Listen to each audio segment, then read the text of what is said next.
السلام علیکم ورحمۃ اللہ وبرکاتہ۔ نحمدہ ونصلی علی رسول الکریم، اما بعد فاعوذ باللہ السمیع العلیم من الشیطان الرجیم، بسم اللہ الرحمن الرحیم۔ کیا زنا بالجبر سے کا سزا کیا ہے، اور اسی طرح زنا بالجبر سے کیا مراد ہے؟ آیا کہ عام پبلک مقام پر یا روڈ پر زنا بالجبر کیا جاتا ہے، اس پر کون سی سزا لاگو ہوگی اور کون سا اس پہ حدود لاگو ہوگی، اس کے متعلق بیان کریں گے۔ زنا بالجبر سے مراد کہ کسی مرد یا عورت کو اس طرح زنا کے لیے مجبور کیا جائے اور ان کی اس کی خلاف ورزی کرنے پر، یہ نہ کرنے پر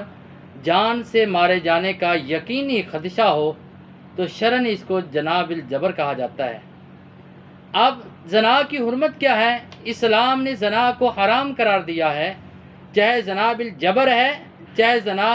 اور بالرضا ہے، رضامندی سے کیا جائے یا جبر کیا جائے، دونوں صورتوں میں حرام ہے اور حرمت ہے۔ اور اسی طرح پیغمبر علیہ الصلوۃ والسلام نے جس وقت معراج کی رات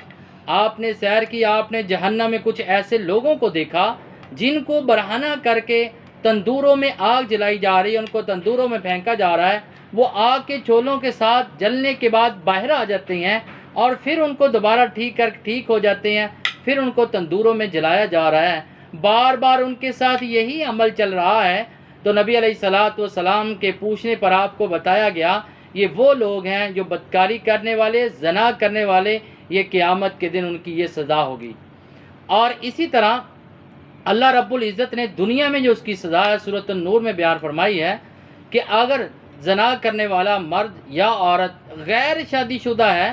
تو ان کو 100 کوڑے مارے جائیں گے۔ اور حدیث میں اس کی وضاحت کی گئی ہے کہ اگر شادی شدہ زنا کرتا ہے، شادی شدہ بدکاری کرتا ہے، شادی ہونے کے باوجود بھی بدکاری سے باز نہیں آتا اور 4 گواہ لاگو ہو جائیں، 4 گواہ جو ہیں گواہی دے دیں اور زنا اس پہ ثابت ہو جائے، تو اس آدمی کو زمین میں گڑھا بنا کر، یہاں تک اس کو زمین میں گاڑ کر اس کو پتھر مارے جائیں گے، جب تک وہ مرتا نہیں ہے تو سنسار کیا جائے گا پتھر مار مار کے۔ اسلام نے اس کی حرمت کو بھی بیان کیا، اسلام نے اس کی دنیا میں بھی سزا بیان کی ہے اور آخرت میں بھی سزا بیان کی ہے۔ اور اسی طرح وہ آدمی، وہ عورت جس کے ساتھ ایسا نوجوان بچہ یا ایسی عورت جس کے ساتھ زبردستی زنا بالجبر کیا گیا اور زیادتی کی گئی، اس کی سزا کیا ہے؟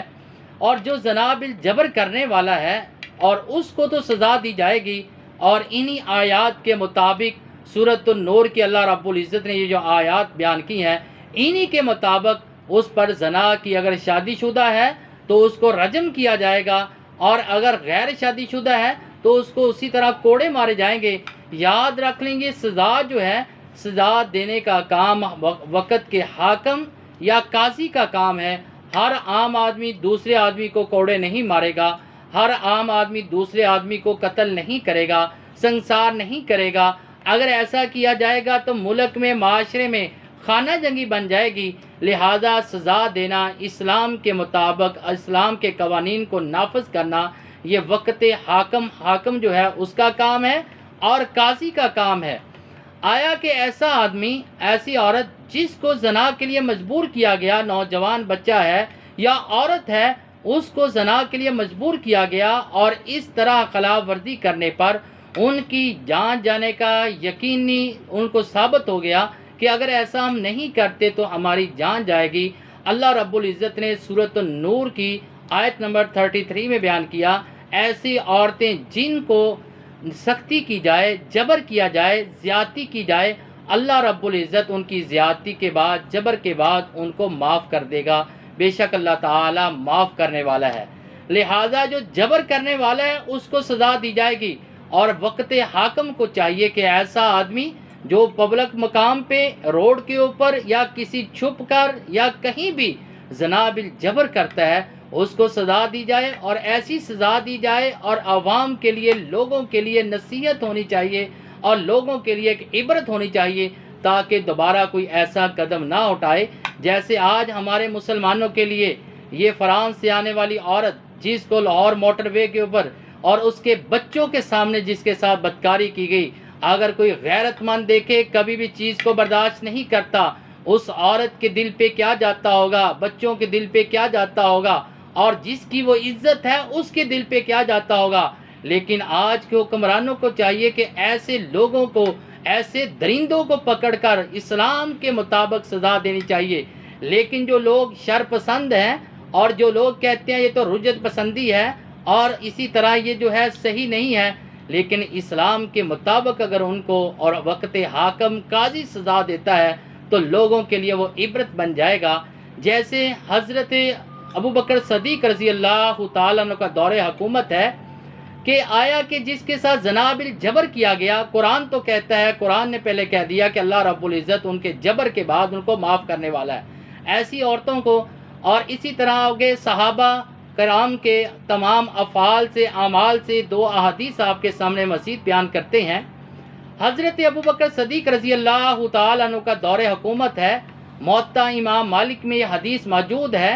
اور ان کے سامنے ایک ایسے شخص کو لایا گیا جس نے کمواری اور لونڈی کو حاملہ کر دیا، اور جس وقت اس کو لایا گیا اس نے اپنی بدکاری کا اور جبر کا، زنا کا اقرار کیا، تو حضرت ابو بکر صدیق رضی اللہ تعالیٰ عنہ نے اس لونڈی کو چھوڑ دیا کیونکہ اس کے ساتھ جبر کیا گیا تھا، اور اس نوجوان جو غیر شادی شدہ تھا اس کو 100 کوڑے مارے اور اسی طرح جلا وطن کر دیا گیا، اس کو فدق کی طرف نکال دیا گیا اور اس کو مدینے میں نہیں ٹھہرایا گیا۔ اور اس طرح غیر شادی شدہ اگر زنا کرتا ہے اس کو 1 سال کے لیے جلا وطن بھی کیا جائے گا اور اس کو 100 کوڑے بھی مارے جائیں گے۔ اسی طرح حضرت عمر فاروق رضی اللہ تعالیٰ عنہ کے دور حکومت ہے، موطا امام مالک میں یہ حدیث ہے،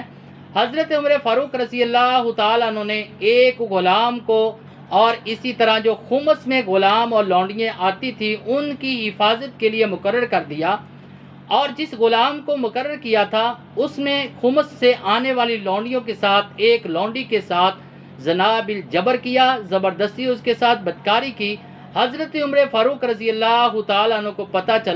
پتہ چلنے کے بعد آپ اس نوجوان کو 100 کوڑے مارے، اور اس غلام کو کیونکہ غیر شادی شدہ تھا پھر اس کو 1 سال کے لیے جلا وطن کر دیا گیا۔ لہذا ایسا آدمی اگر کوئی زنا کرتا ہے، زنا بالجبر کرتا ہے، اور اس کو تو سزا دی جائے گی جس عورت کے ساتھ یا جس بچے کے ساتھ کیا جاتا ہے زبردستی اور ان کی رضامندی نہیں ہے، جبر ہے، ظلم ہے، قرآن اور حدیث کی روح سے، اسلام کی شریعت کی روح سے کرنے والے کو تو سزا دی جائے گی، اور جس کے ساتھ کیا گیا ہے اور ان کو نہیں دی جائے گی، ان کو چھوڑ دیا جائے گا۔ جیسے حضرت عمر فاروق رضی اللہ تعالیٰ نے بھی چھوڑ دیا، اور اسی طرح حضرت ابو بکر صدیق رضی اللہ تعالیٰ نے بھی چھوڑ دیا، اور لہٰذا ہمارے معاشرے میں یہ جرائم عام ہوتے جا رہے ہیں۔ زنا بالجبر کبھی بچوں کے ساتھ، کبھی بچیوں کے ساتھ، اب عورتوں کے ساتھ، روڈ کے اوپر ایسے لگ رہا ہے جیسے ملک جو ہے ایک مدینہ کی ریاست نہیں ہے، ایسی ریاست نہیں جس کو ریاست مدینہ سمجھا جاتا ہے، بلکہ ایسی ریاست ہے یہاں پہ اب کسی کی عزت محفوظ نہیں۔ اگر کوئی نکلتا ہے تو اس کو چاہے، اور نکلنے والا اپنی جان کو اور اپنی عزت کو تحفظ نہیں سمجھتا، لیکن حکومت کو چاہیے کہ ایسے درندوں کو پکڑ کر لوگوں کے لیے عبرت بنایا جائے، سزا دی جائے۔ اللہ رب العزت سے دعا کہ اللہ تعالی ہمیں ایسی بدکاری سے اور ایسے برے فعل سے بچائے۔ وما علینا الا البلاغ المبین۔